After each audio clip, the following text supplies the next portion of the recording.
Con su venia, señor presidente, honorable asamblea, muy buenas tardes a todos. Me siento muy afortunada y honrada por estar el día de hoy aquí en esta discusión, en este ejercicio constitucional inédito en la Ciudad de México. Lo que nos convoca a todos en esta asamblea constituyente es un deseo profundo de transformación para cambiar la realidad de la Ciudad de México. Es nuestra tarea y responsabilidad velar para que la primera constitución política de esta capital entregue resultados que se materialicen en el diario vivir de los ciudadanos. Sin embargo, hablar de bienestar es hablar de prosperidad, aquella prosperidad que permite hacer jóvenes y mujeres libres y autónomos, aquella prosperidad que permite crear nuevos negocios y empleos, transformar vidas. Esta prosperidad solo se alcanza con el esfuerzo de aquellos hombres, mujeres y jóvenes que deben emprender la creación del propio futuro por sí mismos, creando sus propias historias de éxito y ayudando a la dignificación por medio del trabajo.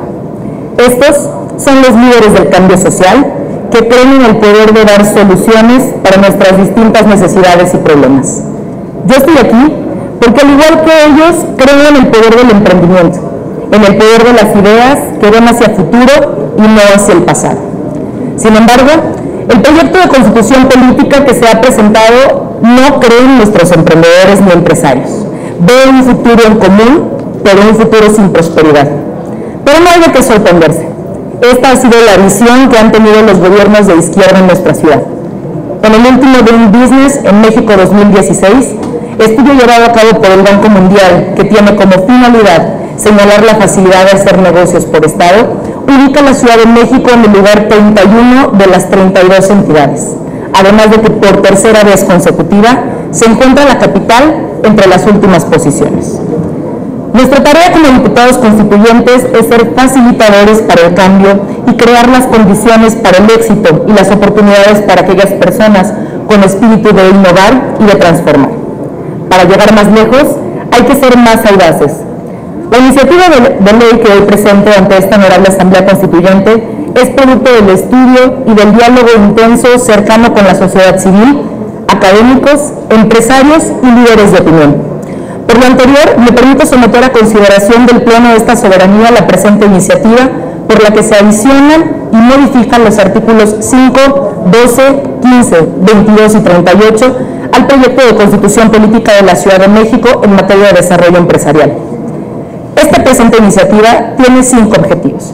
El primero es la creación del Instituto del Emprendedor de la Ciudad de México como aquella institución encargada de instrumentar, ejecutar y coordinar el sistema de desarrollo empresarial de la capital, que tiene por finalidad ser el instrumento de política pública transversal de apoyo a los emprendedores, a las micro, pequeñas y medianas empresas.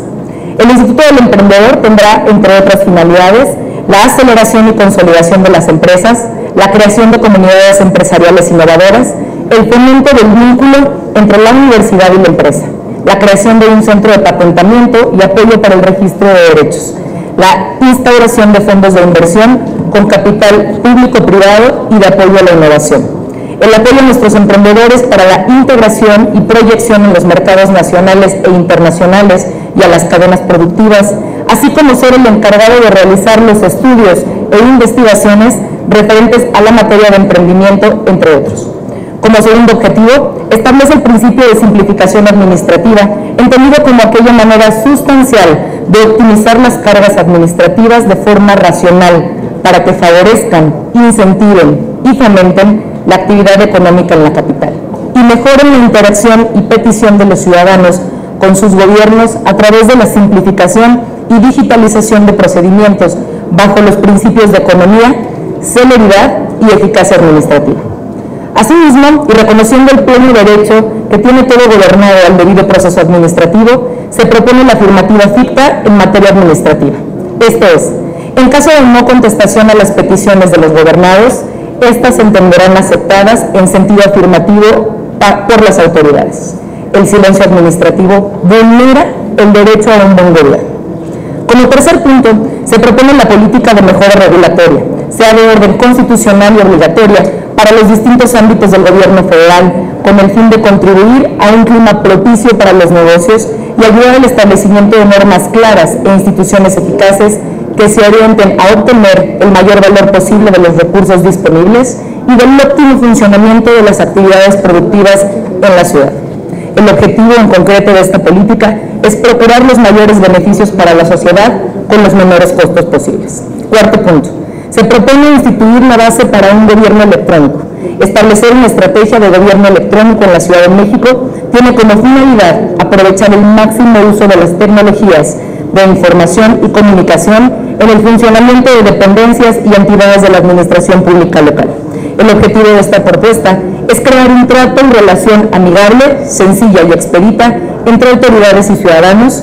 Además, se abona a la transparencia y a la rendición de cuentas, al cuidado del medio ambiente, la disminución de corrupción y al aprovechamiento óptimo del gasto y presupuesto público. Como quinto y último objetivo, se busca constitucionalizar una política de datos abiertos. Los datos abiertos son datos digitales, puestos a disposición con características técnicas y jurídicas necesarias para que puedan ser usados, reutilizados y redistribuidos libremente por cualquier persona en cualquier momento y en cualquier lugar. La información generada por las distintas entidades y dependencias puede considerarse un bien público que genera valor agregado en la toma de decisiones tanto en el sector público como en el privado. Además, el acceso a los datos públicos es una forma de mejorar nuestra democracia, pues permite que los ciudadanos estén mejor informados y tengan un mayor control sobre las acciones de sus gobiernos. Lo digo firme: empoderar a las personas es empoderar a las sociedades. Apoyar la pasión por la creación es apoyar la innovación para el desarrollo. Hoy es nuestra oportunidad para establecer las condiciones económicas que nuestra ciudad merece. Estoy plenamente convencida que los grandes proyectos son los que generan valor agregado y hacen la diferencia en la vida de las personas. Los diputados del Partido Revolucionario Institucional estamos comprometidos con la transformación de la Ciudad de México, con lograr una ciudad capital moderna, incluyente y competitiva en beneficio de las familias de la ciudad. Muchísimas gracias. Muchas gracias, diputada Gallardo Salinas.